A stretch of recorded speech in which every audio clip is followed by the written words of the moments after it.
Welcome to the Unapologetic Vixen podcast, Owning Pleasure as a Black Woman. I'm Natasha, a licensed sex therapist and certified sex and intimacy coach, on a mission to empower Black women to choose a life of pleasure, not just today, but every day. There is nothing more powerful than a Black woman that authentically owns her pleasure and sensuality. So sit back, relax, and enjoy the gems.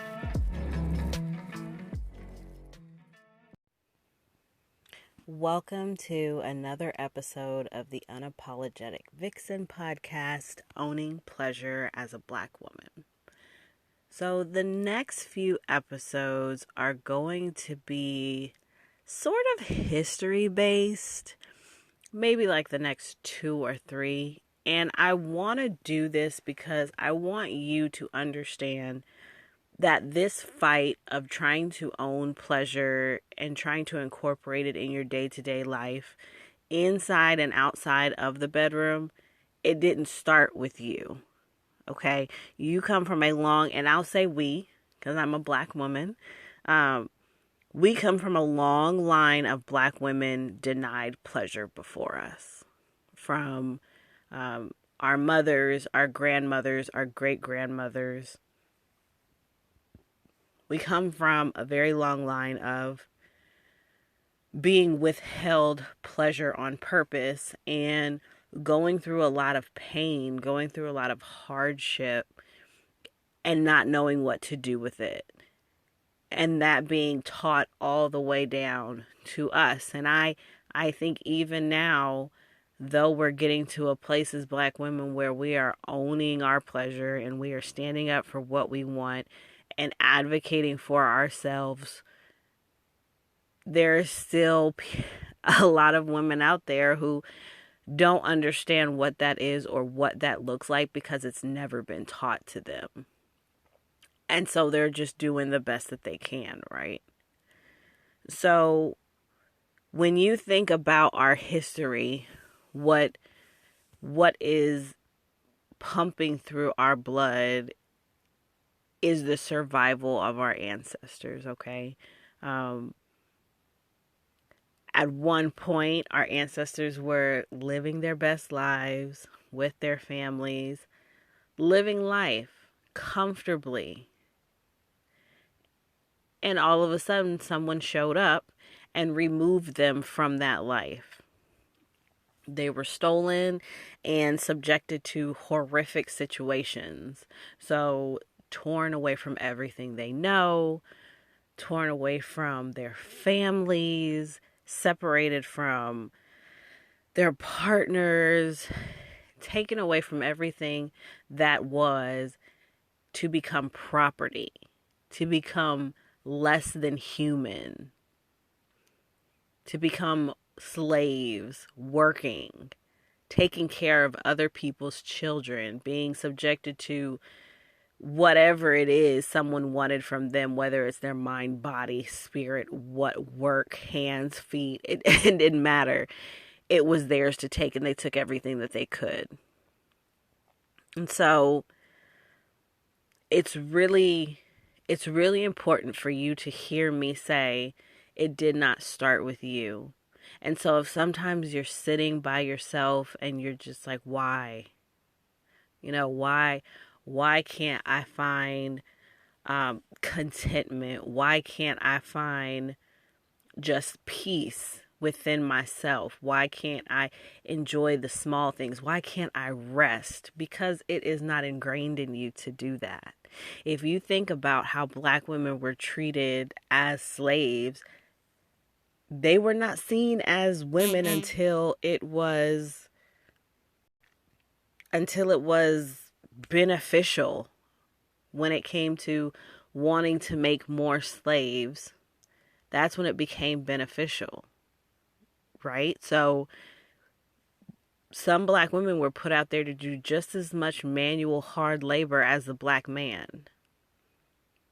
They weren't seen as women, they were seen as things. So if you ever wonder why sometimes you have the mentality of, well, I can do it myself. I can do it better than you, like this real masculine energy about yourself. That's why it's been ingrained in us from the very beginning that we can do just as much or more than a man, unfortunately. And that's how we carry it. That's how we move.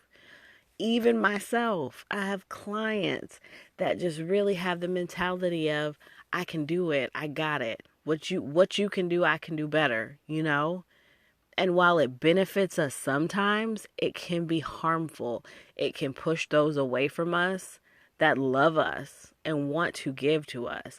It can make us call in toxic relationships, not just intimate relationships with partners, but with friends, with family, with coworkers, with bosses.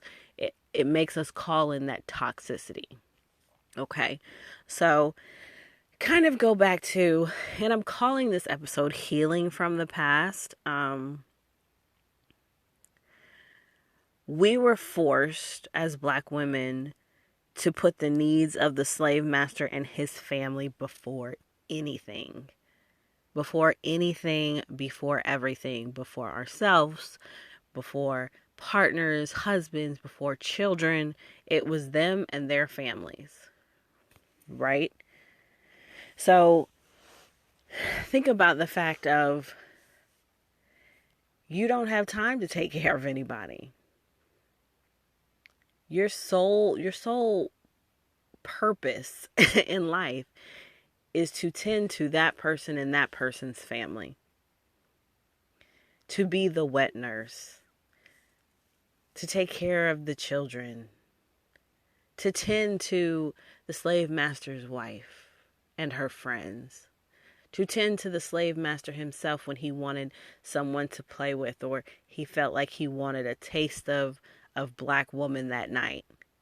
Or again, like I said before, he just wanted to continue to have slaves on his plantation. So I'm going to sleep with this Black woman so that I can make more slaves. But I'm not going to acknowledge those babies as mine. And she was to take it all. Not only was she to take it all and be raped and her body deemed as not her own, it was for whoever wanted it. It was also to watch her Black man be beaten to submission, to take away his manliness, to bring him down to his knees, to where he cannot protect his family. And all we could do was sit and watch. All we could do was sit and watch. There's nothing they could do for us when we were sent for to do whatever was needed by the slave master and his family. And so this is ingrained in your soul. Like this is what pumps through your veins. This is the blood. And so this is why I wanted to start off with a piece of history to remind you that this is bigger than you. This fight is bigger and deeper than you just waking up one day and saying, I don't have joy. Or waking up one day and saying, I feel down and out, but I got to keep going. Or waking up one day and saying, I can't allow myself that pleasure of going here or to buy X or to, just like anything. Because not only do we have that history in us, but we also, for some reason, our happiness, our joy, our peace of mind bothers other people. Which I can be very honest. I was very hesitant, and I talked to all my business besties, and I've talked to my coaches and talked to family about what it would mean for me to build a business model on only working with Black women, because there's so many people out here like working with Black women and women of color, and you know, and that's great. But every time I go back to when I was struggling, you know, with my body and rest and finding a way to be more soft and sensual, or when clients come to me, therapy or coaching clients come to me to be in my space or be in my container of my membership, it's because I look like them. It's because I look like them, and there is a sense of familiarity when I listen to them, and I'm able to relate to some of the situations that they have going on. There's not a lot of places like that. There's not a lot of places like that. And my fear was the backlash of those wanting to infiltrate this space, or coming to me and saying, well, why don't you? You know, the conflict that comes with saying this space is for Black women only. That bothers people. It has always bothered people because they feel like, what are y'all doing? What are y'all up to? Are you up to something? Like, what could you possibly be doing in that space that I can't be a part of? But anyway, anyway, on my tangent, you know, we'll get to that later. But on top of being all types of stuff going on my phone right now, I apologize. Um, on top of being the object of the slave master's eye, you think about, we get a little further up, and what we were subjected to in the medical field.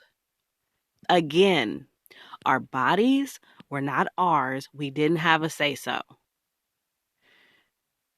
It was, we were tricked and lied into situations where we were experimented on,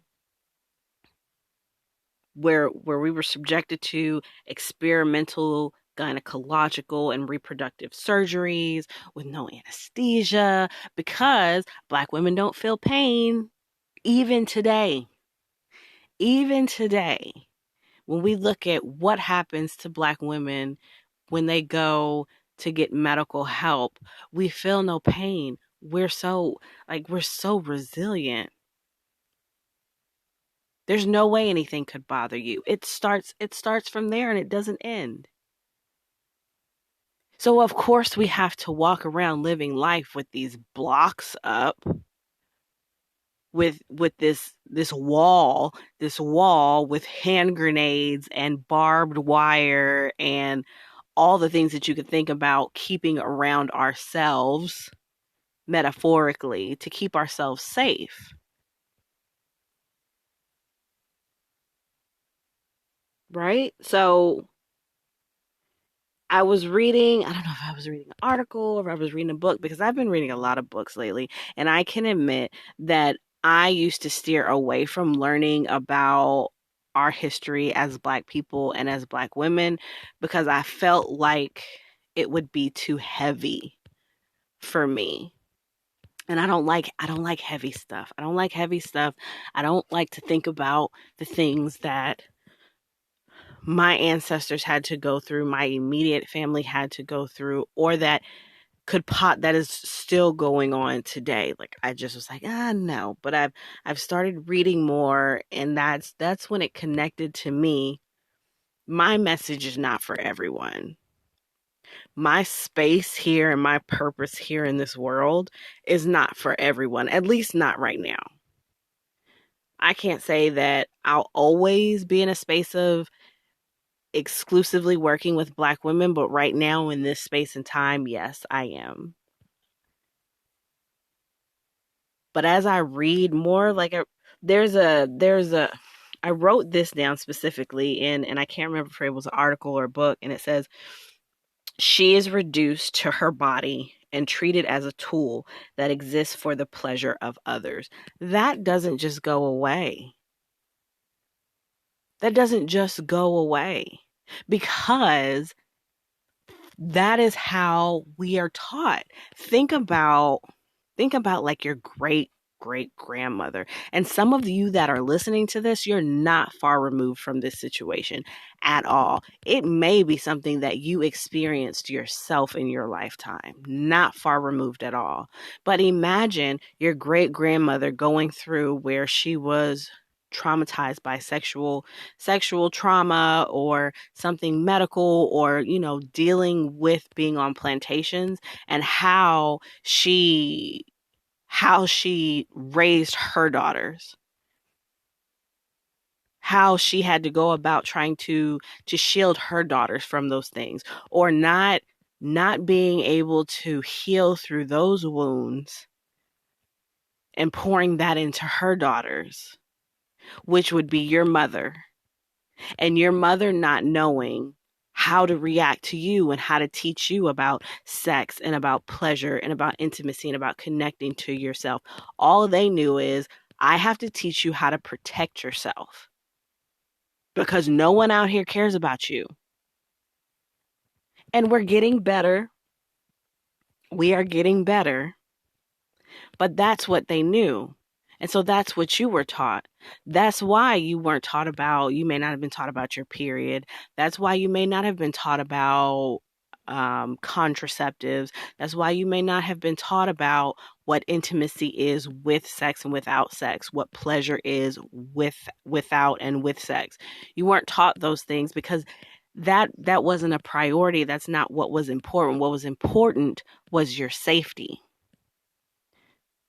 Your safety away from men as a little girl that could be hovering around you because you were developed and you were cute.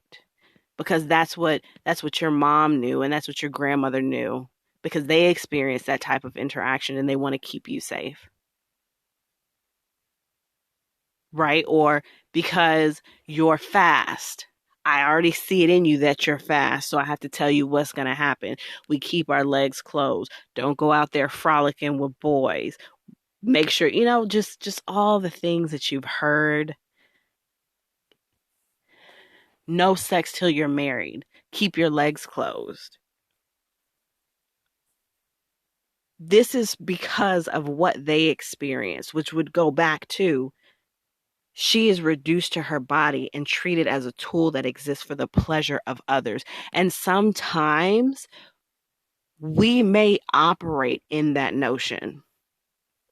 I cannot tell you how many clients have said to me, well, I mean, when having sex, I really don't think it's for me.